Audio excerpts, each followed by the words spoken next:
Is that working now? I see you. There he is. Okay.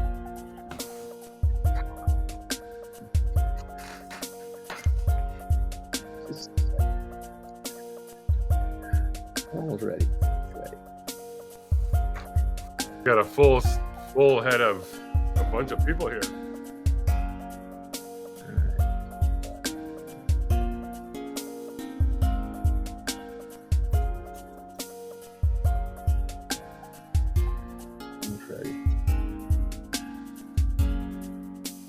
Show me as offline.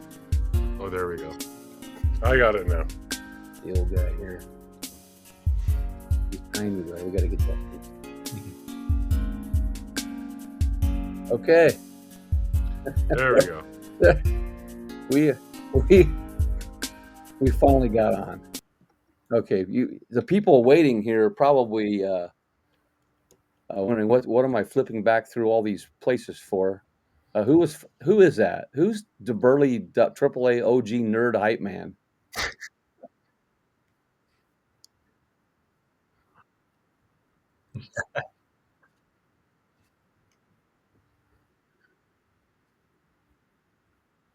Really? Okay, all right. He's first. He said he could hear and see us all. Yeah, that's how we run things here, DeBurley. Okay, so anyway, welcome aboard, everybody. We got a lot of people on here already, and we got a lot of people on here, and we've got our competitors in the green room. I don't know what they're doing back there. They're jabbering about their kayak, how good it is and stuff, and they are. Guys, if there's a show you want to see, it's this one, because I was blown away. Actually, Keith and I were talking beforehand today. I watched Paul's video and I go, oh my gosh. And then the bell rang when I was subbing today, substitute teaching, and I didn't get a chance to. And then I got to see it earlier this evening and I go, oh my gosh. Both these guys have got dream kayaks for specific purposes as well. And if you are looking to do some things to your kayak, these are the two guys to look up to here. And then we have some great sponsors on here tonight. We've got Mike Beck from John. Let me get up a little higher. Uncle John's. It's a hard cider, but it's an apple cider farm, right? Yeah, both hard cider and regular cider mill, where you get the sweet cider and donuts with your family and have a good day with it. Like they're like in Michigan, and Yep. I'm sure people travel from all parts of the country to come see you. And mostly Mike, I hear that he's like, a celebrity there, right? Sure. And then anyway, and we have Jake Hepner. You guys know him from I Like Yakking, right? From the videos. Yeah. And Jake represents Deeper app. And I'm going to tell you, this app, I can't wait to get my hands on one where I can 3D map my favorite fishing holes that are not mapped. Right? Yeah, that's the new one. Has some really cool features, especially in like shallower water, because like a lot of times with sonars, that's tough to use in shallow water, and that update makes it a lot better. Nice. We actually just announced the winner of the Deeper Max today. Oh, who was it? Won the battle sponsor last week. Who was it? It was Ray. I have to look it back up here, but Ray won. By the way, you guys, if you don't know who Yak Fishaholic is, that's Keith Stevenson. He's part of the crew here. I'm part of the crew. Canada. And congratulations on your, can I announce it? Your position? What's that? The new position you took on with the Bass Hall of Fame. Oh yeah, for sure. He's now he's a board member on the Bassmaster or the Bass Hall of Fame. Bass Fishing Hall of Fame. Yeah, Bass Fishing. Congratulations. Yeah. That's pretty cool. The only Canadian or the only Canuck on the board. Here's what I'm saying about that. Somebody has to keep those Johnston boys in line. Yeah. We talked about that yesterday, yeah. And then we have Beth. Last but not least, Beth. Me. Malone Auto Racks. And I'll tell you what, she's killing it with those auto racks. They're everywhere. We have a lot of people in the YakOff are driving a Malone trailer, so that's pretty cool. Yeah. They're towing, not driving. Oh, towing, true, yeah. true. Yeah. I got to tell you though, Beth, every time I go to a ramp, somebody has a Malone trailer. I would love to hear it. And I told you in an email, I think, that there's a young man that I kind of help him out mentoring fishing, and he showed up with his mom. He has one of those what are they, the modular kayaks that come apart? He Yep, had, Oh so they yeah. could put it in the Suburban. Well, then they showed up with a trailer behind it with its on there, and I go, "Is that a Malone trailer?" And they go, "Yeah." And right here in Auburn, so there's actually a few here right in Auburn where I live, a town of 3,400. that's great. That's Right? awesome. Pretty cool. So that's Yeah. pretty cool. Anyway, we got Beth on here. These guys and gals are our sponsors and helping us out along with D Hooker. Yak Attack. This week's battle sponsor is Uncle John's Hard Cider Mill, and he's got some prize packs. And you're running a big special this week. Tell us about that, Mike. Yeah, you go to our online store, and if you use the code Fall YakOff, it gets you 50% off all of our goods in our online store this week, at least while the Oh, battle's going on. Nice, nice. And then Jake, what do you got going on with Deeper? Well, they just released the new Deeper Max, which is like the big deal. I did a lot of the early video work for them on that, so they're just now rolling it out. I think mid-October was like their real big push, so it should be real soon. You're going to see a lot more coming with that. So Mhm. I'm really happy with it, though. It's a huge improvement. I've been using them since the first Deeper Pro. So I've had the Pro Plus 2, and now the Max, and the Max it's sick. I like it a lot. It goes on every trip with me. Yeah. Wow. And that's the 3D mapping one, right? Correct. Yeah, and you can do a ton with it. Like they really just like took everything in the one and just like crammed it into it. It's actually pretty impressive. And we're going to see that because Paul, that's going to be on the show here tonight, has one on his kayak. Yeah, I've got it right here actually. I grabbed it because it's not on the kayak. That's how easy it is to take it off. That's what I like about it. You just take it on, take it off. Nice. So It looks like one of those things on one of them scary movies that like eats people. You know, miniature though. That's pretty cool. And it's what I like though is it's wireless. Don't have to worry about a battery, all that stuff. And like for instance, I was telling Mike earlier we were talking. Or hooking up a transducer, right? Like you can just hang it over the side of the Yeah, kayak. hang on the side. I was They telling. have the attachments for that, which is Yep. awesome. I mean, you could also just cast it if you wanted to. Yeah, Like yeah. it's castable. So like if you go bank fishing, actually one of the best days I've ever had with it was bank fishing. I took it out, found a school of crappie with it, and then just caught them all day. It was awesome. Here's what I'm going to ask you, Jake. So what you're saying is if I see Kevin Van Dam on a lake, I can cast that thing from 40 yards away and get that waypoint with that little device. Presumably, yeah. There might be easier ways to do it, but you could do it like that. Yeah. Sorry, Kevin, I didn't mean to hit you with my. Marty's going to be throwing Marty's going to be casting out there at all these bass boats with a Deeper Max. Get their waypoints where they're catching fish. I'm just gonna do that in practice, at tournaments. I used it in a Bassmaster event. That's how hardcore I am. I used it at Dale Hollow because on day 2 I didn't want to take my graph, but I was like, you know what? I still want to know how warm it is back here. Yeah. I just slapped it on. Yeah. I do want to say too, before we get to Beth here again, is Jake is I fished this whole month in that, the 5 bass challenge, no sonar, no motor, and still put up 103. But 100 inches with the 5 bass on 5 lakes. But, sometimes you don't need that sonar. You just go out there and fish, right? But you do need a trailer, though, for these kayaks that guys are putting all this stuff on, right, Beth? you do. Those things are heavy. They weigh a lot. Yeah. I just can't. They back up and. It's tough to get those on the roof of a vehicle. So. Well, there is a guy that does that. You know who it is, don't you? Well, I mean, there are definitely, several people that do it. I mean, I do. I put my Outback on my roof. Oh, good for you. That's awesome. Right, Marty's Jake? trying to get it. But he's hiding Marty's trying to get a free that. trailer. Marty has some enhancements on his roof to pull it up there. I roll it up. It rolls up. Yeah. Yeah. But I haul a camper, so we got to figure out how. Now, I will tell you though, Beth, I know a guy out of Texas. Oh man, you know him, too, Jake. He puts his trailer in his camper, fully assembled, and then it's a toy hauler type. Wait a minute. He puts his trailer in his camper? Yes. Okay. I And think I heard about him. Yeah, because I can't believe there are a lot of people that do that. he owns He's a kind of restaurant. unique. Yeah, he owns a restaurant in Austin, I think. Oh, Lance Yeah, McWhorter. no, yeah, Lance McWhorter. Yeah, Lance McWhorter. You said restaurant, so that's the only Yeah, person I that's could him. think That's of. him. So. Why would I forget his name? I've camped next to him. I fished with him all the time.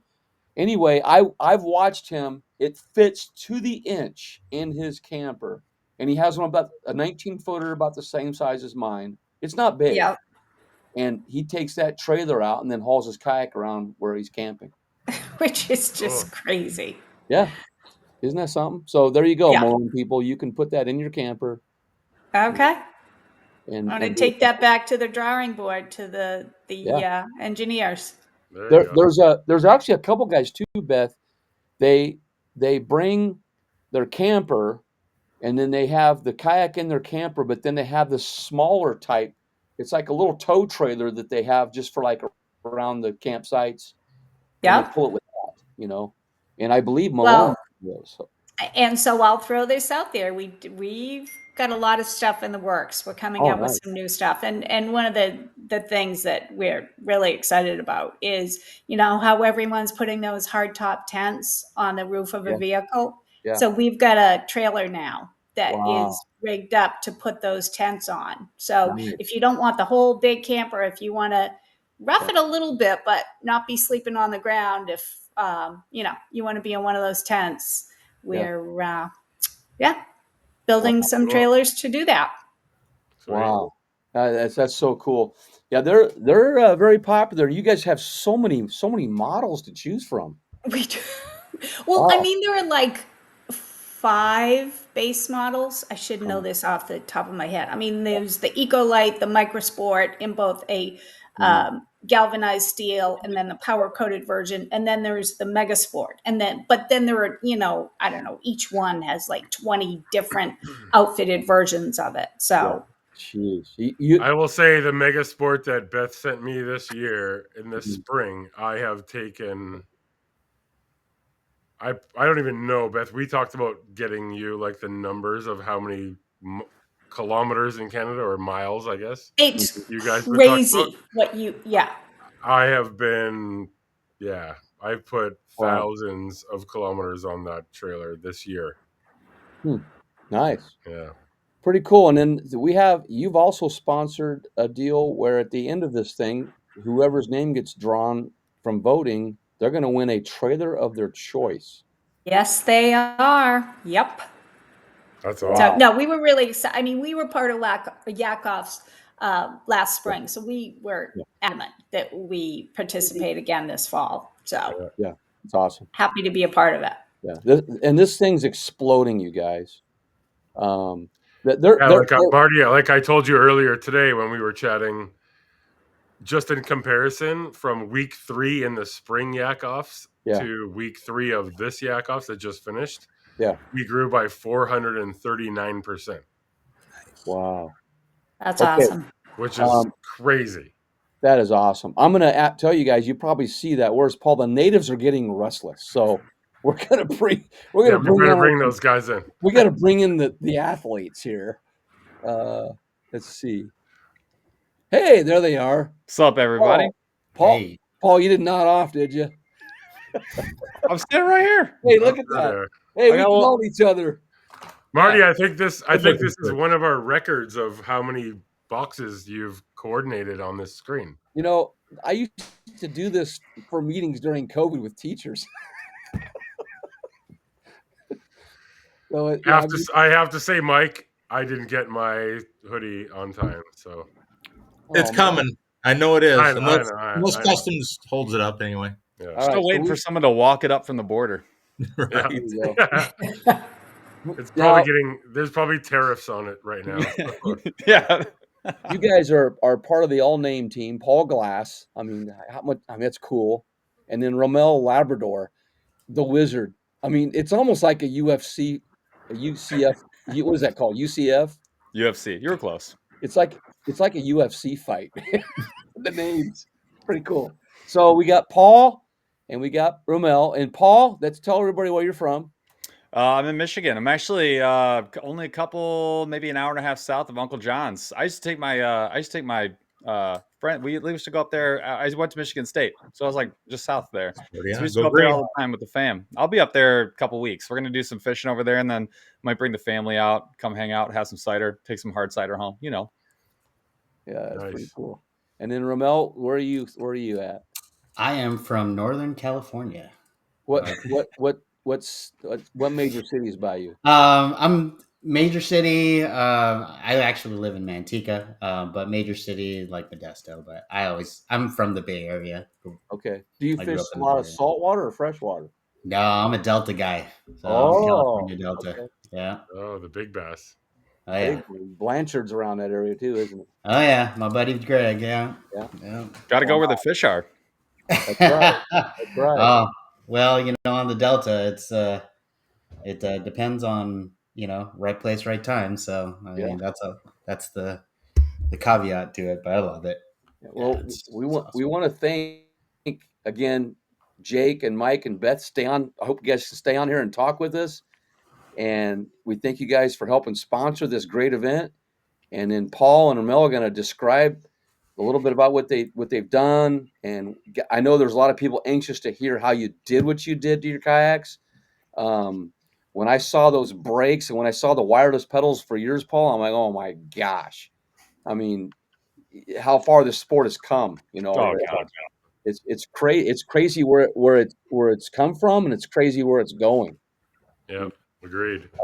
And then Keith, thank you for coming up with this idea long time ago, and we've had so many people on, and it just keeps getting better. The videos that you guys create are nuts. And your videos were a little bit shorter, but they had so much in them. That was pretty neat. That's because they both are assuming they're going to get through the next round, but we'll see because they have more to put out next. Yeah, next round if they get through. One of those 20 videos. Yeah. Yeah. So Paul, tell us about your kayak, and we're going to go to the actual videos in a little bit and show a portion of it. But tell us what's the purpose, what you did to it, and why. Yeah, I watched the last YakOffs, and we see the marketplace, right? I see all the kayaks. I've built out a couple big kayaks, and the trend that I see in kayak building these days is like people want to have more and more and more. They want to have bigger kayaks. They want to be flat bottom. They want to be stable. They want to do a couple of somersaults in there. They want to bring the kitchen sink, and then maybe they'll also bring the basement kitchen sink. Like they want everything in there, and I think that's fun. I enjoy that. I like a big kayak. That I got a Malone trailer. Freaking love that thing. And you can put the heaviest, whatever you want back there. I love that. But I saw that everyone's doing the same thing. Like I'm a river fisherman. If you could tell me like, hey, you can only go one spot, I'd want to be in like a tributary. I want to be in like a little creek. And when I had the Smalley, I had just gotten it and I hadn't had a chance to build it out yet. And we were super lucky to get a hold of the Garmin Force Current. I was like, dude, I want to do something like nobody else is doing. No one else is building river kayaks. No one's out there like promoting like less is more. And like for me, I was like, I wanted to just put something out there that no one else was putting out there. So I took the Smalley. It is like under 70 pounds when it's on its own, which it weighs nothing. So it's super light. And then I was like, what if I threw the Garmin Force Current on it with the foot pedals, right? And the crazy thing about the foot pedals, after I got to test it for a little bit, when you face up current, I like to fish upstream. If I can get away with it, that's how I want to fish. That's where I'm going to sneak up on fish. It's the best way to do it. It's just my opinion. And a lot of times I do that with a drag chain. I'll throw a drag chain out and spin the kayak the other way, and then I fish upstream like a quarter up. And it's kind of hard to do. And you can't really do it without a motor if you've got any kind of current. But with a force current, I can literally work my way upstream. I can face upstream without having anything in the way, and then just tippy tapping the foot pedals. You can like creep your way upstream with like precision at whatever speed you want, so you can steer and manage your speed just with the foot pedals. And so your hands are totally free. You're not doing anything. And there's no wires. Because the other thing about like a river kayak, I have nothing in my river kayaks. I bring 3 rods, 4 if I bring like an ultralight or like a big swim bait rod. That's the max. Usually it's 2 to 3. And I don't bring a ton of tackle. I know what I'm going to need. So I try and keep it light. Anything that you have hanging off the side of your kayak, hanging off the front, hanging off the back, it's going to be a problem. You're going to get hung up on sticks. It's going to fall off. You're going to tip over. You're going to lose something for sure. Like, and so this kayak for me was, I tried to keep it super clean. I wanted basically nothing on the deck, nothing hanging over, nothing on the sides, nowhere, anywhere. And we talked about the deeper max. So I don't have the max because it's on my kayak, but I have like the old Pro Plus 2 that I used for a couple of years. I actually have, I don't even think this one's on the website anymore. They had the old one in there. In the river, I like having side scan, but I hate having a transducer. It's just at risk the whole time. And I feel like I don't really need side scan unless I'm on like a huge, big piece of water. So all I really need is I need to be able to find out when I'm approaching a hole. I want to know the temperature and just a couple of things like that. That's all I really need. Bottom composition is super helpful. So a lot of times I'll throw the deeper over and I'm just like getting information as like I'm trying to see what's changing as I'm going upriver or downriver. And so it's just giving me what I need when I need it. And then if you hit something, it just kicks up because it's on this little bendy arm. And it's just simple. There's no wires. The battery lasts all day. And then with like a couple Naqua batteries, that whole kayak weighs like under 150 pounds, like with everything. That's with a 24-volt battery, a 50-pound thrust motor with spot lock, like anchor lock, their version of it. And then my favorite part about the whole kayak, though, when you do the whole thing, every single component, I can strip everything off the kayak in like 5 minutes. So when you want to fish a creek, when you don't want to have the motor, you know you don't need it. Like you can go anything from like big tournament fishing all the way down to just like super throw and go. It's one of the lightest kayaks on the market right now, and it paddles super well. So it's like you got to get the best of all worlds. And the other thing too is people won't think about this with this build. Like it's like a meta build. Like in my mind, it's so much cheaper than everyone else's. It does a lot of the same things really well. It's a quarter of the price of a lot of the other kayaks that are out there. So it's like a quarter of the weight. It's a quarter of the price. It does a lot of the same stuff. And I haven't seen another river build. So I just want to do something a little different and kind of show people like kind of just get the gear spinning just to like do something a little different. So that was why I did it the way I did it. I actually had a whole other build I was going to do. And then we had the force current. I was like, screw it. I'll do the one I want to do. Yeah, you did a good job with it, man. I do have a question on that. Nice job. You did a great job there, Jake. I have one right there, the blue one. Okay, I think you guys might be able to see that. Kevin Van Dam fished out of that last week, 2 weeks ago. Did you stay upright the whole time? Humble brag. All the time, fish like nobody dumped. There you go. Good job. Okay, so that's my question, Paul, and maybe Jake can chime in too on this, because Jake, you have the Crescent Shoaly. I have a Crescent Shoaly, and that I use. I haven't used it with a motor yet. It has a motor on it, but Paul, how stable is your Smalley in the river? Yeah, see, that's where people. This is what bothers me about flat bottom kayaks. I like them; they're a lot of fun to be in, and they don't draft still, so they do like a lot of really, really well. Yeah. But Crescent doesn't make flat bottom boats, and they do it because you know how much more nimble the Smalley is. It's stupid. That thing is like a minnow versus a freaking manatee when it's in the river. So you get what's called secondary stability. So it's a little bit of a V-hull. And what you get is you feel tippy. You're like, oh my God. Because you're used to, if you fish a lot of fishing kayaks, they're flat. And so they don't move at all. They have what's called primary stability, meaning you don't feel tippy whatsoever. But the second you break whatever that line is, you're gone. You're done. You're toast. Secondary stability, it's going to feel a little tippy. But then you hit like a hard point. And that's the secondary stability. So you feel tippy, but then there's that hard point. So I would say, I always tell people, if the Hobie Pro Angler, which is probably the most stable kayak I've ever been, Titan X, Hobie Pro Angler, probably some of the most stable kayaks you can buy. Those would be a 10 out of 10. Pretty good. Yeah, sure. Yeah, Unlimited is. I put the Unlimited as like a 9 out of 10. I have a U10. I've spent hours and hours and hours in the 12. I love those kayaks. They're like a 9 out of 10. I think the Hobie is like kind of the pinnacle, the Titan X, that pinnacle flat bottom boat. That's a 10 out of 10. That's the most stable. This is like a 6 out of 10. It's very, very stable, but it's a lot skinnier. It's not built to do the same thing. And like, there's some things you just can't do with a Hobie Pro Angler. One of them is pick it up. Like I do like Olympic weightlifting, and like I struggle with the Hobie Pro Angler. Once you get a motor in the back, battery in the front, transducer, 2 screens, all your tack, like you absolutely have to have a trailer. There's no scenario where you're like, I'll just drag this out back. Like if you don't have wheels, you're not doing it. And so that's why I like the Smallie. Like I'll throw up some videos this week.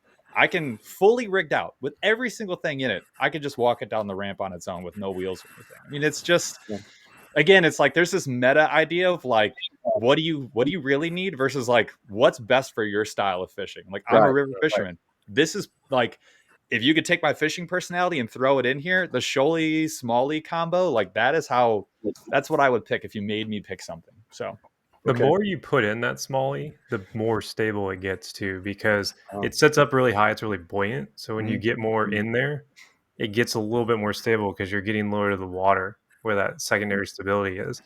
And I took it paddling with literally nothing on Friday, the Smallie, and it was a much different boat than when you actually have stuff in it. It's kind of interesting. You throw a 24 volt battery in the front and a 25-pound motor in the back. It's perfect. I had it with everything in the back, so it was just going like this the whole time. So what kind of a guy, size-wise guy, could use that, what you've got for a build, Paul? Yeah. I'm 6'2", 208, 210 sometimes. Would I be okay in that smallmouth one? Nah, you're not gonna have as much fun as you want. You're a Shoalie guy. That's what you want. You want the Shoalie. Shoalie's a little wider. That's your big helper right there. And then the Shoalie's got that bulbous nose in the front. You'd be blown away at how much more you get out of that rounded front in the prow. Like it's so much more. It helps a ton with that, dude. But if you're under 6 foot, you're gonna be fine. You're gonna be really happy. And some of it's more about like what's your paddling experience. Even with the motor, I have a paddle in my lap 75% of the time. Yeah. When I don't, it's just when I'm going up river, or when I'm like really heavily fishing, I'm using the foot control to like kind of creep up river. The Shoalie is better at hiding mistakes, in my opinion. Oh yeah. So, like if you hit a rock with the Shoalie, I don't even think about it. I'm like, nah. Okay. Smallie, if it hits you in the back, like, hold on a second. If it hits you in the back and you kind of don't, I always think about it. It's always in my mind. And that's actually one of the reasons I keep the paddle in my lap. I waxed, and I mean waxed a log that I had no idea was there this weekend. And if I didn't have my paddle, I might be getting a little wet. I was like, bro, I had no idea it was there. Just boom, paddle. I just tucked it under my elbow, and you're fine. So it's like a skill thing. Cool. I've seen you stand up in a kayak and fish, Paul, before. Oh yeah, I stand up in the shoulder. Actually, Jake, you were there for that filming trip. I fished out of that thing in the wind, standing up with nothing in it for like a half hour. Yeah, you could definitely stand in this kayak. I don't think it's that bad. It's like I said, it's real buoyant, so you get a lot in there. You feel like you're standing on a platform almost. Okay. Nice. Less room for error if you. Well, thank you guys. We're going to shift gears to Romel here and his kayak, and great job, Paul, on that. And we're gonna go back and forth here some more. Before we go to Romel, dude, I have to say, Romel, I finally saw your build. I was kind of hoping you were going to tease it, and I didn't see anything, bro. Oh my god! We talked about this before the show, and I was like, man, can we talk about these brake systems and the DJ foot control you have on the bottom? I already knew what I was in for. I saw the lineup and I go, Keith, you rigged it. You wanted to kick me out early. you're like, dude, why did you set me against the wizard? I'm like, ask Jake Tuback. We did it. We did it. No. I was actually really happy. I was like, hey, if I'm gonna lose, I want to lose to somebody who actually knows what they're doing. Yeah. So, Romel, tell us about your boat. We're gonna look at a little bit of this videos, right, Marty? Yeah. But let's hear a little bit about Romel's boat because it's Paul's boat's awesome. Romel's boat's awesome. So let's hear about yours. It's a Bonafide PWR 129. I've been lucky enough to be in a lot of kayaks, so I've been kayaking in Halloween orange. And it's one of one. Yeah, it's not a production color. Luckily, how long? How many years you been kayaking? Oh gosh, 2010. I think. Wow. Okay, you're something like that. Wow. Yeah. Yeah.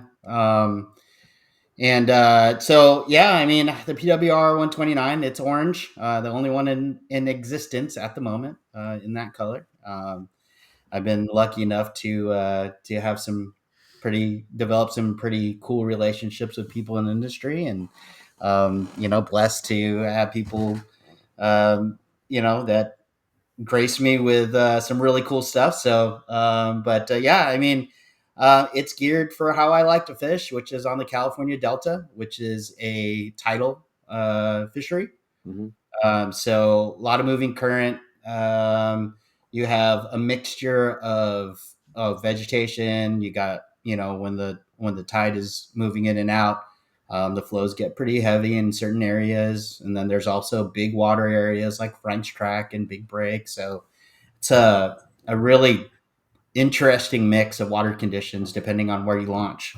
So in that situation, need a boat or a kayak that's just balanced, that kind of can handle different situations and different water conditions at different times. And stability wise, I mean, I've been kayaking for a long time, so I mean, as far as stability wise, I think that thing's rock solid. But most people will, especially newer kayakers now, like Paul had mentioned, people are used to just absolute barges that don't move. Well, they don't know how to paddle. That's blows right. My mind, but it's the truth. Yeah, I mean, it amazes me how many people don't know how to use an anchor. I mean, remember though, too, guys, on this Romel, is that so many guys that are getting into this are anglers first and kayakers second, where a lot of us got into it. We were kayakers first and anglers second when we started.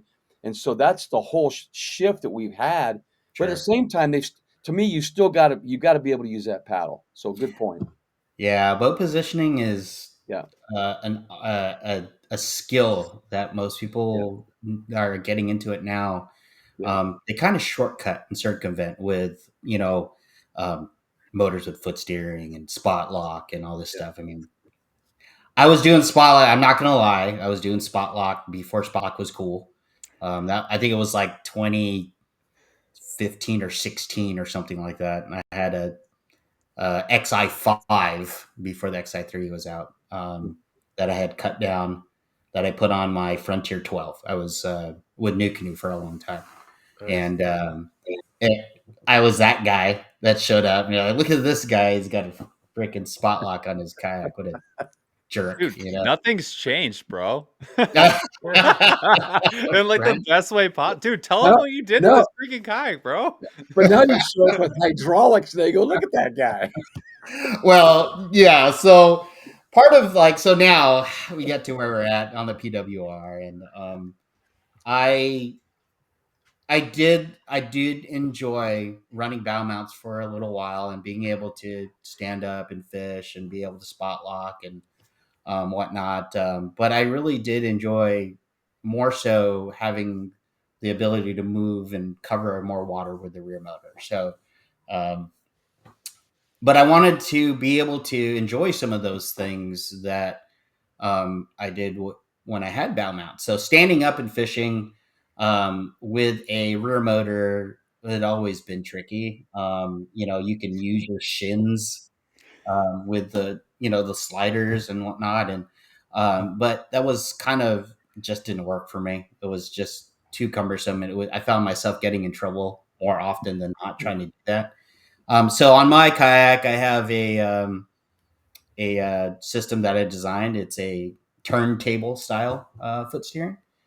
So biggest thing about that is you're able to put your full weight on it without it tilting up and down. And so you can, because when you're on your kayak, you have to be able to shift your weight from right to left and forward to back, and when you have a pedal that goes like this, you can't really do so. So, I designed and created that system to solve a problem that I wanted for my style of fishing. Like I wanted to be able to stand up and fish and frog fish and punch on the Delta. Power fishing on the Delta is like that's what I love to do. So, and then the air brake system was once again, solving an issue with on my NK300, I can get down to a very slow speed, but sometimes I just need to get a little bit slower.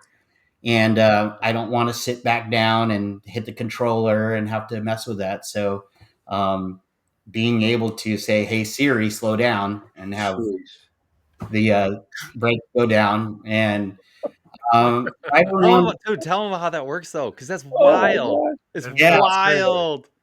I have it. So it's a pneumatic air system. So basically, I used to play like competition paintball. So I have compressed air tanks, and they're tiny and they're small. And yes, I could have gone electronic, but as we all know, those elements don't mix. Water and electricity don't go.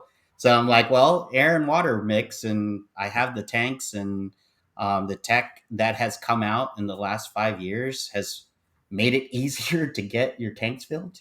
Like, so literally, and it's funny because that whole system, like the solenoids, the cylinders, all that stuff is, it's relatively inexpensive.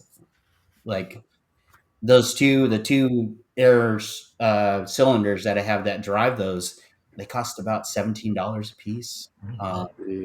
Solenoid itself that actually actuates those run, I think, $20.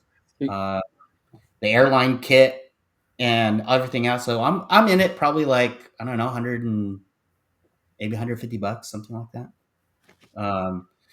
And so when you do that, are you trying to get like? Because I'm always trying to get down to 2% with the new. I can run at 5 now.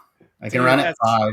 It's so hard to get to 2%. I try. It's the magic number. It's the magic number. 2%. Like, sometimes you get there, sometimes you don't. I literally I know. I mean, you know, in my time when I was working with Newport, I learned all the tricks, and like I know exactly how to be able to get that. And even for me, it's a pain, but I mean, I can do it. But imagine just being able to not even have to play with it, and get to that 5% is easy. So at 5%, I'm running about 2 miles an hour, right around there, maybe a little less. So with the brakes down, it cuts me down to about like 1 to 1.5 in between. So it just enough. It actually works better the faster you go. So if you're moving at like 3 miles an hour, I can hit that thing and it drops me down like 1 mile an hour to 1.25 miles. So flaps are down. The flaps are down. Yeah, and you know, that's a big thing. I mean, literally, people, you know, they laugh. You know, it's like, you know, hey Siri, you know, slow down, and then it's like, hey Siri, speed up, and you know, you hear me, like, I'll do that while I'm going, but it allows me to stand up, allows me to fish, and allows me to get that one extra cast in that spot. Man, well, I got to tell you, Romel, for me, Paul knows this. Between the GoPro or DJI and that, I go nuts. All right, Siri, turn on my GoPro. Dang it! Marty just yells at cameras, no matter what kind they are. Well, I mean, I hate that. I hate that too, and I, you know, I would love to be able to say that I'm like record everything, but now, so to solve that, I have a hard-mounted DVR system in my kayak. So it has fixed 2 cameras, and it has a 1 terabyte drive in it, and I just turn it on. So how's Paul supposed to win here? Whoa, hey, whoa! First of all, I have an Amazon $10 wireless remote for my camera, my dude. There you go. Yeah. I mean, dude, I just absolutely suck at remembering to charge my GoPros, and then also you said that in your video. I do. I suck at it. I can't remember this, so I hardwired it all. I just hardwired it, and also I hated, and Paul, I'm sure you know, I hate the GoPros overheating. Like it just absolutely sucks. So I will give you guys a cheat code for that. Just take the freaking battery out, plug it into a Nakwa, and then throw the remote on. And so now when I catch a fish, you can strap it to my PFD. And so all I got to do, because I run hindsight mode. And so, you know, it's always just recording, but it's not actually memorizing anything. So you keep the last minute. So if I catch a fish, I just go boop, and I don't even have to say anything anymore, because I used to have to be like, GoPro, start recording, which is super annoying to edit out. So now I just hit it, and like, you're good to go. I'm like the zip tie guy. Romel likes everything finished. I like it fast. If it's done, I'm happy and I'm good. Like, man. Yeah. So man. yeah, Oh, I mean, I'm lucky enough to be able to. So like the Wizard FCS kit, the sliding foot steering kit that I was able to collaborate with Big Adventures was huge. And that was a big step forward from what we used before. And so I solved that issue, and I was like, I need to figure out how to solve the standing up issue. So it works very well. I tried actually electronic people because that steering is actually mechanical. And I tried electronic at first. And the biggest thing, it's like a race car driver. When you talk to a race car driver, they don't like drive by wire. They like to actually feel in the steering wheel, and that's one downside with electronic steering is you can't feel anything, so you can't tell in what direction, or you can't feel if it's working until it actually does. So I went from testing with electronic to mechanical, and I enjoyed mechanical more because I can feel everything. I can feel it move. I can feel if there's something going on. I can feel if there's something bumping it. I just had more touch. I could adjust it better. So, and it's simpler. So did you 3D print these items, these little parts? So I actually at my house I have a CNC machine, and I also do Well, a who lot of doesn't? 3D printers. Yeah. yeah, So, mine's over there. It's been out of order for. I ran out of batteries. I don't know. you know, like that technology has, I mean, it's progressed so far in 10 years. Like, you could never get, unless you had tens and whatever thousands of dollars, you couldn't get a CNC machine, So if tabletop you're CNC. like Marty. Yeah, right. We got And so I was able to get one about 5 years ago, and I'm still running that same machine. It works great. I am garage taught engineer. I learned a lot of CAD. I used Fusion 360. I learned a lot of that on YouTube myself. And then working with Newport, I was exposed to more SolidWorks and stuff like that. So I was able to develop that. And so 3D printing, just amazing, like what you can do nowadays. Like anything that you can think of, like your imagination, like you can just take an idea, like at 2 a.m. I do this all the time. It's bad.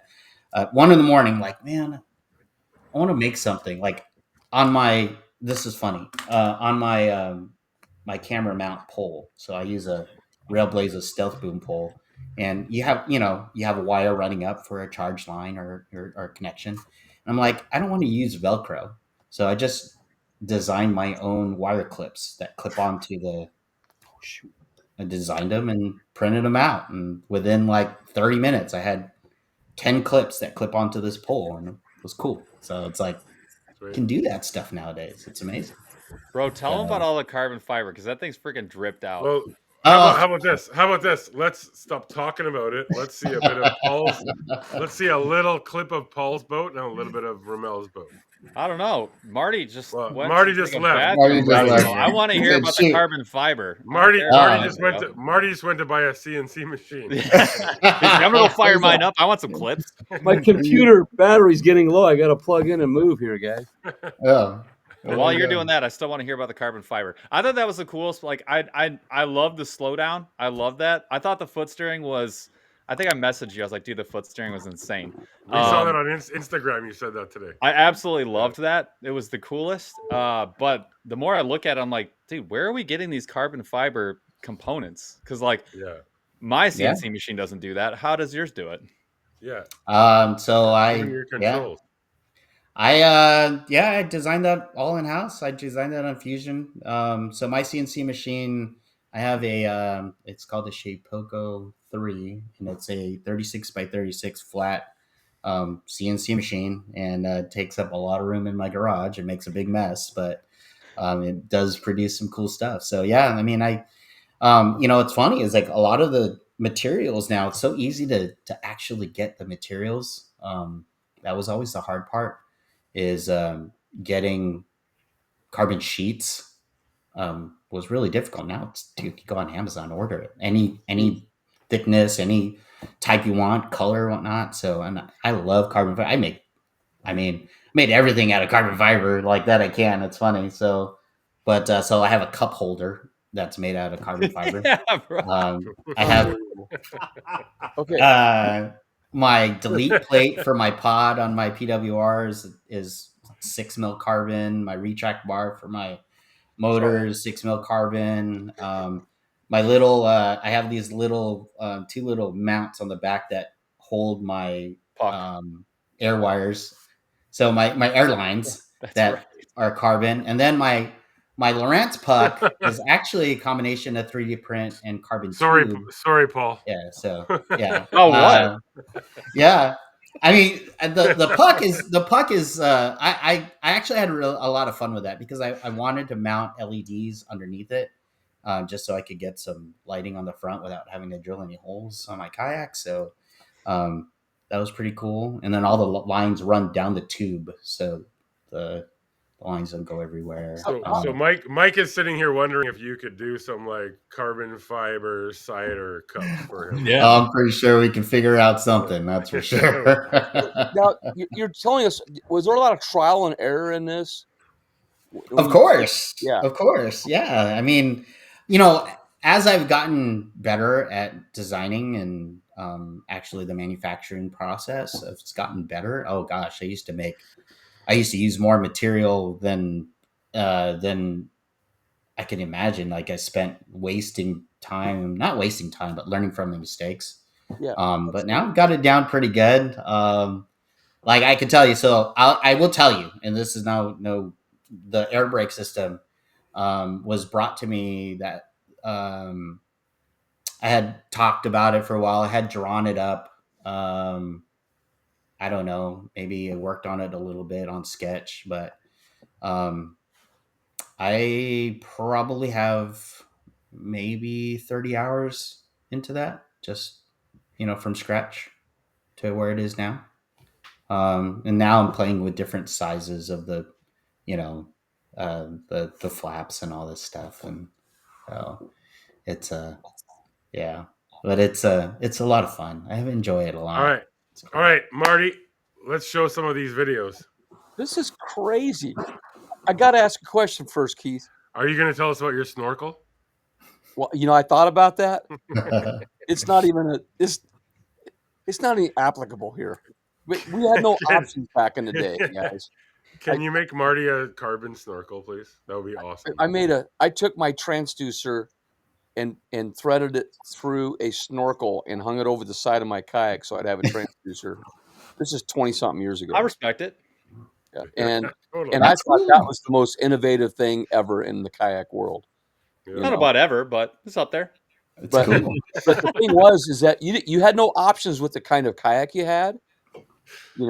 I used a Wilderness 135 scuba designed for scuba diving in Nebraska that I bought from Florida, and I used it in Nebraska lakes. I mean, that's all I had, But you guys have taken this to another. I mean, we've seen guys take this to another level. You guys have taken this to a level unheard of, believe me. And what I want to ask you though, Romel, is, am I pronouncing your name right? Yeah, Romel. totally. Are you creating some of these products for companies, or have they reached out to you? The Wizard FCS kit that's patent pending, and I'm once again lucky enough to be able to work with some really, really smart guys over there, Hans Newts and Shane Benedict over at Native, and Hans Newts with the Bonafide. And so the Wizard FCS kit was the first one. And I was working with Newport. I was with Newport for about 4.5 years.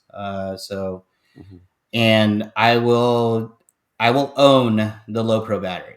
That battery, I had worked on that for 3 years. What a banger! To get that pushed through. That battery's pretty kick-ass. I got 3 of them in my garage, and every time I grab one, I'm like, "Good job, Romel." Thank you. I appreciate that. You better be careful, because I think and how it fits into the bottom of a black pack. That's pretty awesome. But Beth's going to try to hire him for this stuff. I just guarantee you. I don't think Romel has to worry about work, you guys. No. We'll talk later. Yeah, there you go. There you go. There we go. Okay. So we're gonna. Mike's figuring out a Romel cider right now, I think. Yeah. Yeah. Let's watch some of these videos. Oh, hold on. Let her rip, tater chip. Yeah, I wish I could play it, but it's not. It's not sharing for me. Wind the frog. Let it go. This would happen with my video. Watch, Romel's will pop up in 2 seconds. There it goes. Maybe it's okay. There we go. All right. Okay. What I'm going to do though is I'll make it a little bit bigger so people can see it better. You guys see all that pretty good. So what we usually do, guys, is we usually play a portion of the video for people so they can kind of see your videos have a ton of information in a short amount of time. So tell me if what's up, nerds? Welcome back to the channel. Today we've got This is not information. This is Jeff going around and doing stuff. He's like, this isn't your video. This is my video. But yeah, we got a good one for you today. Jeff and I are both competing in a bracket style tournament. Skip to the middle, Marty. I got to get back to it. YakOff. Hilarious name. Something that a lot of people never even thought of, and until you hear the idea of it, you're like, you didn't even know you needed it. So the whole idea of this build is simple, modular, lightweight. I need a kayak that can do everything that I want it to do, and it does everything pretty darn well. So that is this Crescent Smalley. So what I've done here is I've said, I'm not going to have 2 motors. I want to have full capability, but I do not want to have 2 motors. So we went with the Garmin Force Current, and this motor is pretty unique because it does both things really well. It does spot lock. It has Garmin's version of spot lock built in, but it's a stern mount motor, as you'll notice, and it propels you pretty freaking fast. And what's cool about this motor, it can take 2 types of batteries. You can get a little more power with the 24 volt, or it can also utilize a 12 volt. So all in one package. Another amazing thing about this motor, everything is wireless. So the foot pedals up front that actually control this are wireless, which is amazing. Another wireless feature is your safety tether. So if I fall out, there is a man overboard MOB tether attached to you. It actually comes with, I'm going to skip a little bit just more. put my phone on the inside and it goes ahead and sinks in. Now, I made this, I try to make this as modular as possible. All we have is one Naqua 20 amp hour battery. That's enough to power my phone, no problem, all day. With like 6 or 8 hours of fishing full-time use, my battery will go down by about 25%, and that's it. That's full-time use. So again, simple, modular, and effective. Battery tucks away, and you can barely even see the freaking thing. And then when you want it gone, one little button comes out and see you later, no problem. Now another cool thing I did is the underseat decking, the storage under here, actually was just done that from naked the start. plastic. So what I did is I went out and bought some decking from Amazon, and I just glued it. I put it here and here because I do tend to use this for, measuring fish, and so I wanted that to be quiet. But I also put it underneath. Again, when I've got plastics and stuff on. One more second. See you, buddy. And then when you want to bring it up, you just crank her up. And you're done. Again, this keeps you facing the direction you want. And when you don't want this, unclip the chains, and this comes right off. It takes about 30 seconds. I agree. Now let's check the front hatch. This is good right here. This is cool. This is the best where part some of the magic is happening. So all the extra storage that you need for things like your lights, right? When you are, if you're in a tournament or if you're fishing at night, you got to have your white light to keep that in here. Keep my emergency kit in here, sunscreen, whatever you want. All that can live in the Yak Attack bag. And then we've got our 24 volt, 50 amp hour battery, more than enough power for this little boat to power the Garmin. And we also have another quick connect. So when I charge this battery, it's a quick undo, and then this battery just comes right out, especially if I'm paddling. Obviously, I'm not gonna be carrying all that extra weight. And then, boom, you're clipped back in. Now the zip tie is nice because it keeps the power cable exactly where I want it, and it makes sure that okay. All right, so we played it. So here's the deal, people. You need to take time to watch these videos. They're really good. Yeah. Those that watch this later. And by the way, we put this on several podcast platforms, and these get like tons of views. So people are going to. Just so you guys know, and I found this out in Springfield, Missouri last week when I asked somebody for a zap strap. Like, What the hell are you talking about? I'm like, well, in Canada we don't call them zip ties, we call them zap straps. Yeah. And the other thing with that, you're not listening, Marty. I heard you. Marty always cuts me off. I do. Sorry about that. That's okay. Paul, one thing, like you're dampening with that padding. You know what we used to dampen the noise with the kayak? a towel. Yeah, towel. Snorkels. Keep it up there. That decking is actually clutch though, because the one thing I can't stand about mine is I don't have that on my Smalley, and it's loud. It is the most infuriating thing. And Jake, you know what I actually did? Underneath where you put the bump board, I actually took I took a saw and I actually cut the bottom off of one, because you can't raise the tabs up without making something custom. Right. And I actually want to put those on a spring. Kind of pissed me off they're not on a spring. They really Mine should came be. off, by the way. Yeah, of course it did, because it's on a screw. It should be on a spring. Anyways, and I took the decking and I actually cut it so it's like barely anything there, and I put underneath, and it still fits. Nice. So Paul, you just got all that decking on Amazon, like yeah, it was $8. and like he was saying, I buy like the sheets if I want to like custom make like I just buy cutting boards. You can like glue them together, but you can buy like Starboard and just get a 4x8 sheet delivered to your house. You can make whatever you want with a router. Right, it's crazy. Right. Romel's 1,000% accurate. Amazon is a cheat code. 100%. Okay, here we go.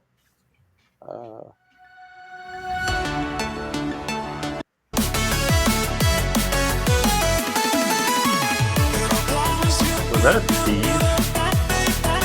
The beat's got a banging though. Got the video game theme. Unbelievable. What's going on, everyone? Thanks for tuning in. I'm going to give you a quick walkthrough on my PWR 129 for YakOff 2. So first things first, I'm going to show you what it's riding on. This is a Fish Texas lefty trailer, custom colored. It's got the Yakima rod box up top. Got the Rome case that's where I house my motor. And then up front, I have more storage here for gear, so on and so forth. All right, let's get to the kayak. So this is my one-of-one orange Bonafide PWR. It is not a production color, but I also did a little bit of wrap color myself. So a lot of the things that you'll see on my boat, I did myself. A lot of the custom parts that I designed and created, and you'll see that on my boat in particular. So up front, we have Lowrance Point 1 on a custom mount that I built and designed that has a built-in light underneath. I'm going to go ahead a little bit. There, right here. Look at that. Look at that. Here's what's wild is this seat. I mean, you stole it from a race car driver, right? With a Tempest low backs pro back seat. So this seat was prototyped by me with Tempest, and brought it to Native and Bonafide. They really liked it, so they ended up picking it up, which is awesome. So under the seat, so my kayak is propelled by Newport. So I have a Newport NK300 controller that's mounted on the Newport aluminum plate, flush mount. I like to keep everything down low. And the power that drives this is another thing that I'm very proud of, is the Newport Low Pro 36 volt 50 amp hour battery. Connections are slept on. It's so low underneath my weight, so it's nice. Marty, skip to that. I've done that DJ probably disc, normally wouldn't see, and I have a solar. Oh yeah, all my other accessories that I have basically and self-supported. And then that's all we'll show. That's solar. And then that's all we'll show for today. Yeah. Yeah, where's that disc at? What part? It's in the. It's more towards the beginning, like in the disc? middle. Yeah. Romel's like, it's at 3 minutes and 17 seconds. It's literally like it's it was back. I think it's back. Right there. You can see it right there. Proud of is the Wizard FCS kit. The Wizard FCS kit is the foot-controlled steering kit that was my idea and design, and I worked with Hans Newts from Bonafide and Shane Benedict from Native. We collabed and came out with the Wizard FCS kit from my base design, of course. I do have rod stage here, so I use a Railblazer C-hold. So you guys saw that disc on there. He stands on that and rotates. I think that's what he's going to show right It's away. It's right after this. Yeah. What is? Okay, just a second. Yeah, we'll go back to it. We gotta show that. And that goes over to another Railblazer gun hold or rod hold. But most of the time I'll rear stage. So I'll drop my rod to the back. I also do have custom stand-up foot steering. Won't go into too much detail, but you'll see a little bit of that in the video. So you notice my seat's a little different than most PWRs. And then the other cool thing is all the way at seat base, and that's unbelievable. No, showing the flaps. Go to the end. Oh, okay, I got you. I'm on it. Just 1 second. 1 second. You guys didn't even mention the solar panel on there. It's topped That's actually with really cool. a Tempest low backs pro back seat. So this seat was prototyped by me All the with way Tempest, and brought it to Native and Bonafide. They really liked it, so they ended up picking it up. Go the end, Marty. You want to see the flaps? So under the seat. Yeah. So my kayaks, for 360 lot, I have a Firefly Junior. I have a 6mm carbon retract bar. I have 2 sets of carabiners here. One set is for the regular FCS, and the other one is for the standing steering that I have. So also on the back, I have this setup here. I stand up and fish quite a bit, and if you have an NK300, you know as well as I do, sometimes you just can't get it down to that really, really slow speed. So just think of the system as a way to have brakes for your kayak. So yeah, I mean, that's pretty much it. Hey Siri, hope you guys enjoyed the walkthrough. Get on there.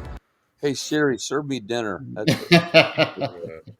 Unbelievable. Well, I did Siri 3 years ago at ICAST with power poles and lighting. That was the when I was with New Canoe. And I tell you what, like in 3 years, the way I had to do it 3 years ago compared to now, vastly different and so much easier now. Okay, I got to ask you, we never asked what you did for a living, Romel. So I am a communications technician by trade.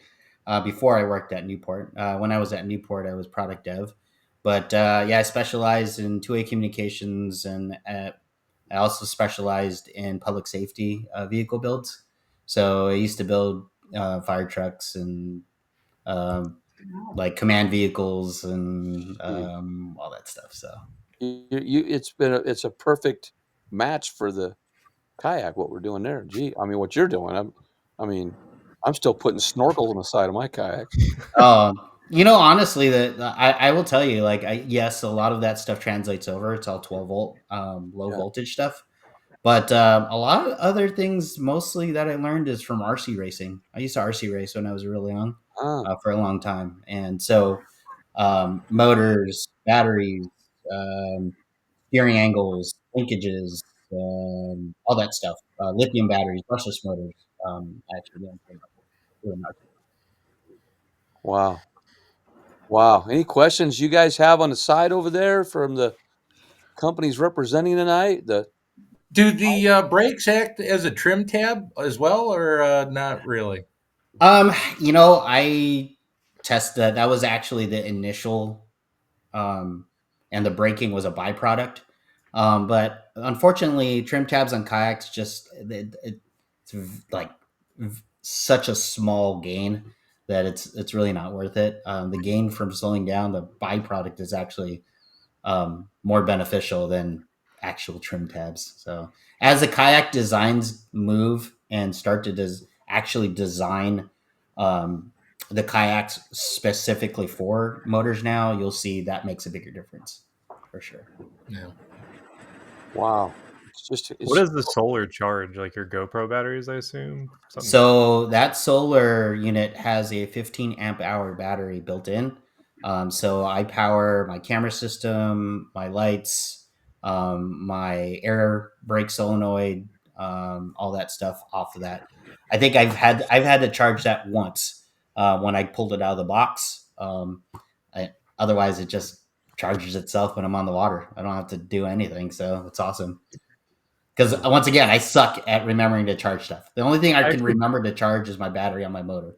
I just got solar panels for my kayak, oddly enough. That's why I was like, oh. Wow. I'll be honest, like when I take my kayak off the roof of my truck, I take everything off it, of course. I have numbers in my head of how many items I need on it. And that's how I know if I'm forgetting something. And you get out there and you still forget something. That's why I don't like. I've had big kayaks. I've had a ton of stuff, dude. I'm done with that. It honestly gets in the way of fishing for me so much of the time, and like that's why I like. I mean, I love big builds. They're fun, and when you get it all right, having a huge kayak on a big piece of water is great. But 99% of the time, I got no time. I get out there, I got 30 seconds to like get on the water before I gotta go hang out, with the family, get back to my kids or whatever. And I'm like, dude, I gotta and I'm over there trying to film a video at the same time.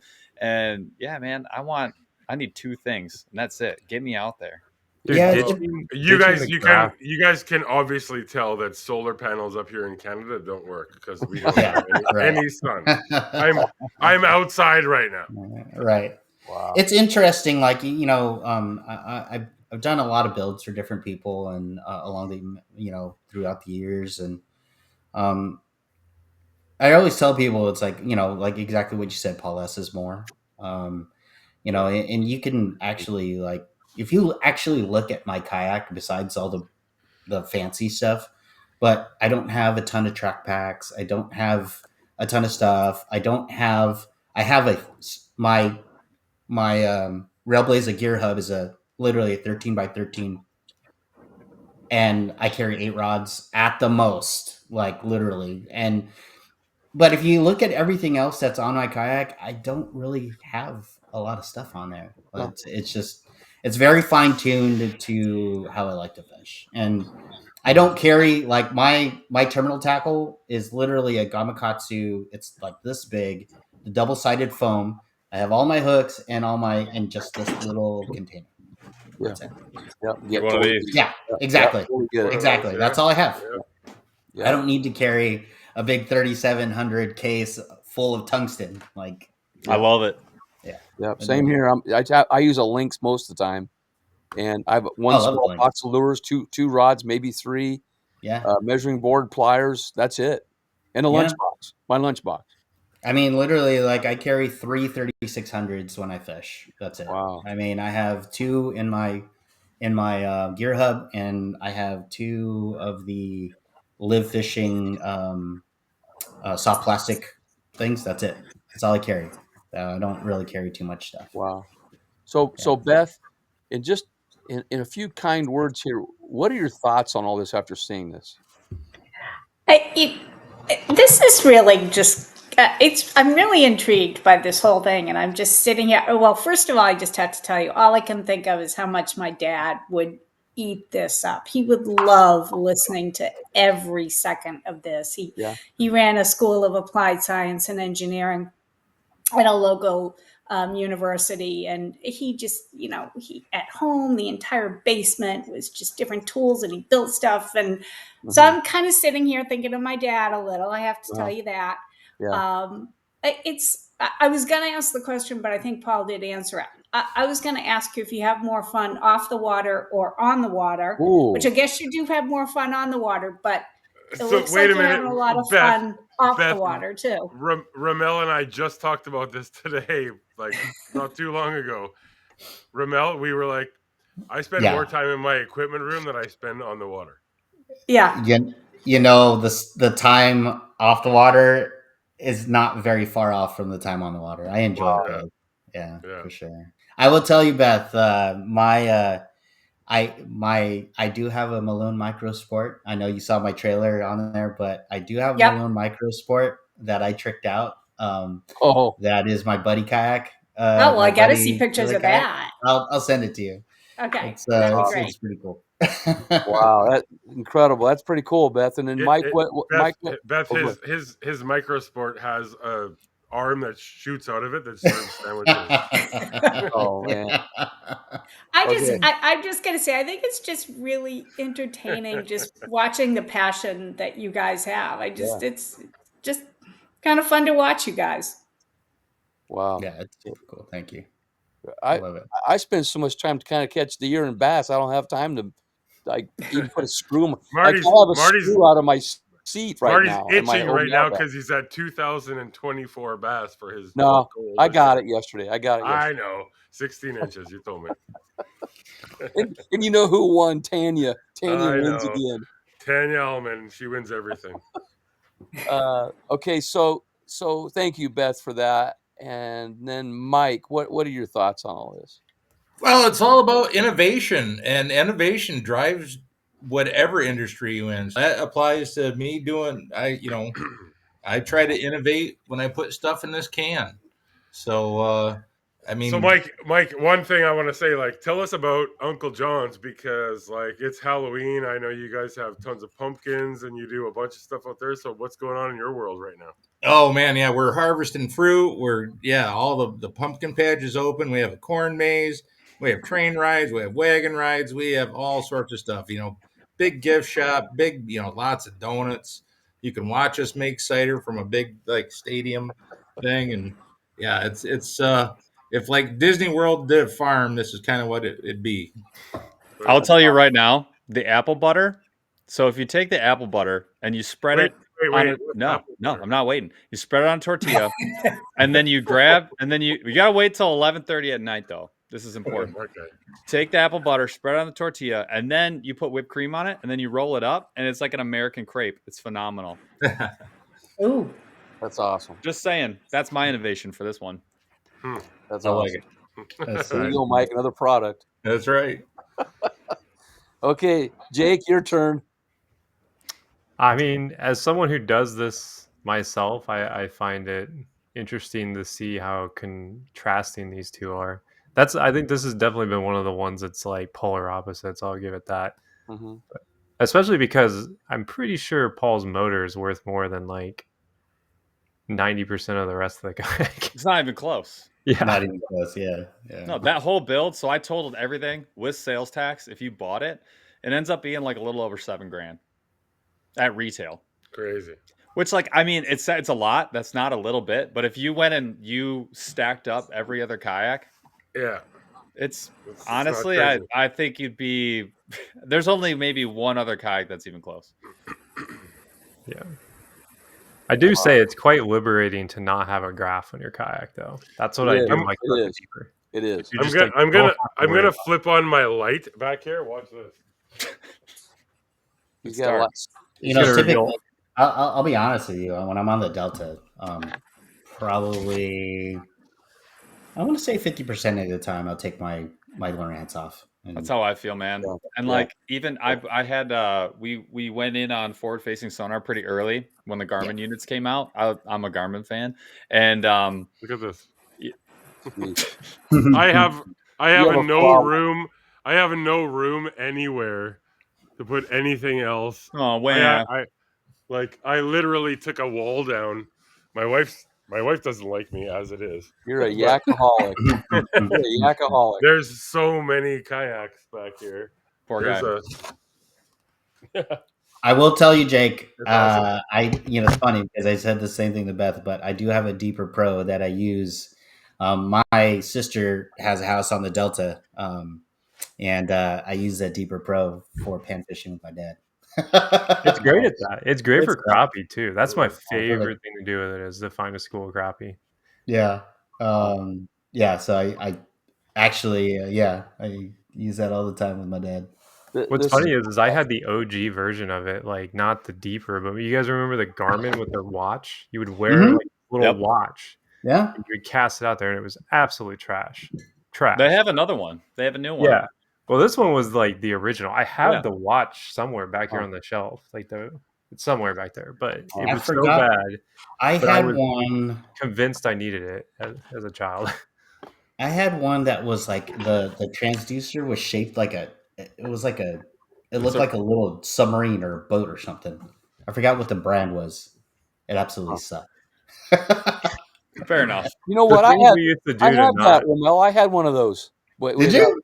Yeah, it was like yellow. It's like fluorescent yellow. Yeah, but it was like real small. That was small. Mine was small. It sucked. Yeah, it was tiny. It broke the first time I threw it. So. You guys, this has been fascinating, man. I was looking forward to this because of what you guys have done. I mean, you guys should have your own ICAST booth, paid for. True. Seriously. True. Seriously. They're paid for by somebody else. Yeah. So I have one question, Jake. I haven't tried the Deeper Max yet, but have you? Do you have one yet? Yeah, you got one right here. Have you used it? Like, can you tell us a little bit I use it all about the time.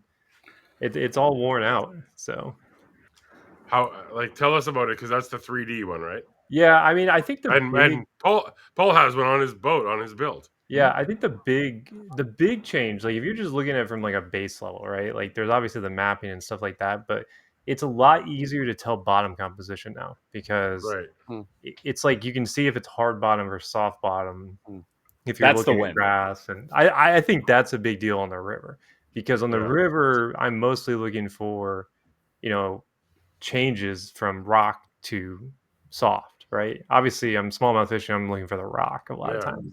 But then all the time, if they're eating crawdads, sometimes they'll go into the soft bottoms. And that's what I find to be the most useful about it. That and the fact that it's actually useful in shallower water, which as a kayak angler, we're in shallow water quite a bit. And obviously you can't go over 1 foot, and look down and see a fish. But the fact that you still can go in 1 or 2 feet and get returns is, is useful. So wow. My favorite part is just take it out. And a lot of people think of deeper as that castable sonar, but Paul showed, and you guys know that they have the kayak arm kind. I don't know what you call it. That's actually what this is. I took it straight off the kayak. That's how easy it is. It's there's and no, it just no pop commitment. right off, and you can put it there. You can use it as castable or right on the side of your boat. Yeah. Wow. And the nice thing about that, for me, I've ruined a lot of transducers in my day. I've drilled through them, which is also a mistake I would recommend people not do. Don't do that. But the nice thing about the deeper, when it's on that arm, I bash into stuff all the time in the river. That is my specialty. And the really nice thing about it is, one, it's durable, but two, with that arm is really flexible. So it keeps it in place, which is nice. But when you smash into something when you're working a fish, because that is exactly what happens. If you catch a big fish in the river, you get turned. So it's instant. You start turning. And if you throw your feet in the water, which is another reason I like the smallie, because it's thin, and I actually usually have 2 feet out most of the time. But if you don't, and you can't control which way the boat is going, because you're working a fish, I just don't even worry about it, because what happens when you hit something, it just moves and it just gets out of the way. And I don't need to worry about it getting pulled off. I don't need to worry about it getting ruined. I don't need to worry about it scraping the bottom and getting so scratched it doesn't work anymore. I don't even need to worry about taking it off when I'm pulling the kayak out. I just leave it where it is, and when I'm done, I literally just fold it in. I don't do anything. When river fishing, is side scan is nice. It can be nice, but it wrecks your transducer, like you said. It trashes it. I've destroyed 2 UT56s or whatever it is. The GTs, the Garmin GT. Those are, right? No, those are $150 just for. I wrecked one. And I was like, I'm done. I'm not putting it back on. I'm finding something else. Also, Crescent, love Crescent, but the only thing that they don't have, they have a recession area for the GT or any transducer that you put in, but no one has come up with. And see, Romel, if I was you, this is the first thing I would design. I actually wanted to make a pop top where I can just smash it with my heel or my hand on a spring with the tilt on the inside of the tube. This is what my brain does at 3 a.m. I just don't have a CNC machine and 2 springs, so that every time you smash the top, the transducer just pops up 2 inches, and then you hit it again and it goes back down, so you can get back to your side scan. Because God, it really sucks just hearing knowing that it's not just the bottom of your kayak. It's a $150 transducer that may not work the next time you go to look at the screen. It sucks. Fair enough. When my first one stopped working, I was like, man, I should ask Garmin what's going on. And I looked at it and I was like, they're gonna be like, homie, there's a rock in there. It's scraped up. And wow.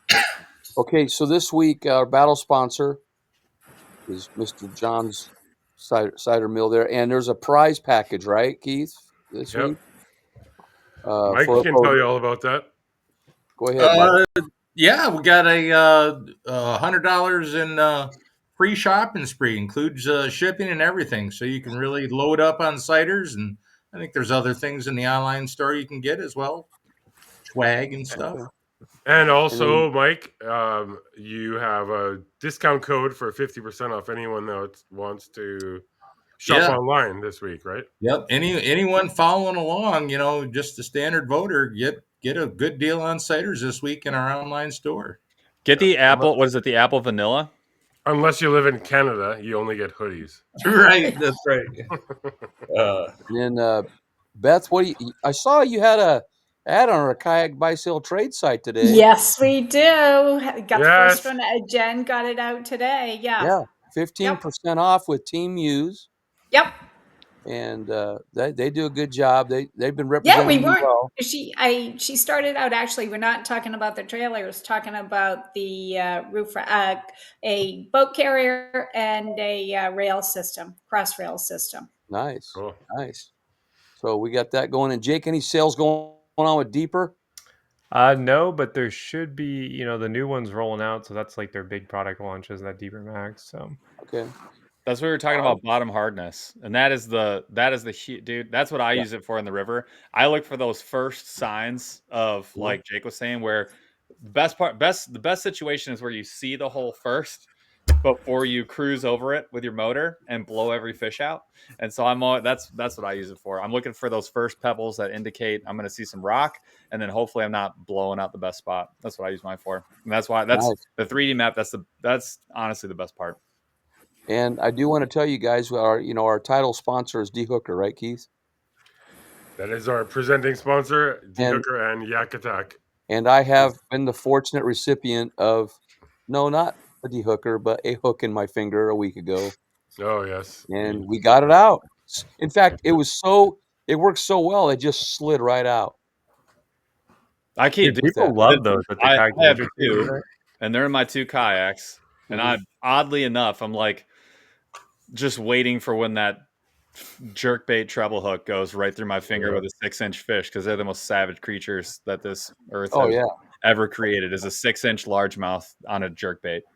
Dude, 6-inch smallmouth. 6-inch smallmouth. They're meaner about it, but at least they'll probably de-hook themselves. The largemouths don't do that. Yeah. And there is, like I mentioned earlier, Joe Reardon is the winner of the Deeper Max. All right. From last week. It's a nice prize. Joe Reardon. So guys that are watching and will watch this, make sure you vote each day. Vote for while we're doing that little spiel there. If you guys could face each other, give us a UFC pose. No. It's the other way. Every time it's the wrong way. I'm gonna get a screenshot here. Are we ready? Yeah, ready? Time out, Marty. Screenshots are always crappy, so let me do it too. Savage. Other way, Paul. I don't care. Punch me in the back of the head. See what happens. I dare you. What a great informative show we've had, and I want to thank you guys that are sponsoring this. And we'll be honest, Keith, we have people like banging down the door wanting to sponsor this now. It's crazy. We got Progressive Insurance is sponsoring now. Yeah. Like, there you go. People are coming through, and I'm just like a floating head now. It's because they see how expensive these kayaks are getting. They're like, you need to insure these. You guys are not carrying insurance? Yeah. Dude, I am. Are you kidding me? Gotta get a rider on your my kayak. God, I have a rider for sure. I want to get social media insurance, bro. Yeah, you gotta. Dude, after that Pennsylvania trip, I definitely think everyone should have insurance on their kayak. Lock down, bro. Like 100. Guys, I have to have insurance on my Nico heads. That's how bad. I thought you were gonna say your knee, and I was like, yeah, probably. No, those are long gone. We just didn't hear the co-heads part. Sounds like Marty needs a Malone trailer. Yeah, I was gonna say that. Yeah. Marty, get the new off-road, but get the micro low. The micro low. I'm going to tell you guys though, it is pretty cool at a gas station when somebody says, "Hey, how'd you get that kayak up there?" And I go, "I work out a lot." You don't need that, Marty. Do you want him to say that's a kick-ass trailer? That's what you need him to say. Well, we do have the load assist system, but I think you need a trailer. We'll have to talk about it, I guess. I really like, I can get around, back roads and stuff and everything, and where I actually have to walk back with my kayak at some of these lakes, like over 3/4 of a mile on a trail. Dude, I got the off-road. I have not had a problem yet, bro. That thing is a tank. Man, and believe me, I'm a horrible driver. I have the big one, Paul. I have the big one, as you guys saw that I brought up to like Vancouver Island. Yeah. I've had that thing all over the place. Yeah, it's like it's almost too big for me to just go fishing by myself. So Chad Hoover has one, and so when he has the handle on it, he said it's the world's biggest kayak cart. That's what I do. Using it as a cart half the time. I walk it in and out of my garage all the time. Yeah. So that trailer only weighs like 200 pounds or something, or 140 pounds or something like that. Wow. Yeah, I would have to check. My off-road, the standard one, the MicroSport. Yep. And that's a double galvanized dipped, which is insane. Yep. And I walk it in and out by myself with 2 kayaks on it all the time. Yep. Easy. Yep. Yeah. Smooth, baby. It's in my front driveway. It's in my driveway, and I've loaded. I had 7 kayaks on it when I took Van Damme and those guys out kayak fishing. Jeez. There you go, guys. Get that Malone trailer. Yep. Go to Kayak Buy Sell Trade. By the way, I'll tell you this: it's way easier to move around when you drink a shitload of cider. Exactly. There you go. And I'm going to tell you guys, Beth, we get about 100 listings a day. Do you really? Wow. Yeah, it's nuts. That's awesome. And the traffic is unreal. We're up to over 120,000 members now. I know. I saw that. Yeah, that's crazy. It just that's keeps growing. great. You know, the secondary market's pretty big right now. You know why? Yeah. Because everyone's launching 3 kayaks every other year. And guess what happens? People go, oh, man, my PWR, that was so sick. And it's not a 1-of-1 orange with dripping with carbon fiber. I need to go get a new one. And then what do you got to do? You got to get rid of your old one. Then like, oh, crap, I forgot. This thing was like $3,000 and I got to get rid of it. I'm guilty. I have 12 kayaks. I don't think Romel listened to that. For yourself, or you just I don't think Romel listened to that. This is for you, Beth. Here you go. Oh, there you go. Okay, that's awesome. Oh, sweet. Yep. Dude, what the frick? So I was actually, Romel, it's kind of crazy actually. I want to put on mine. I want to put a handle on the center. I want to make like a center post. I'm going to use a steady stick.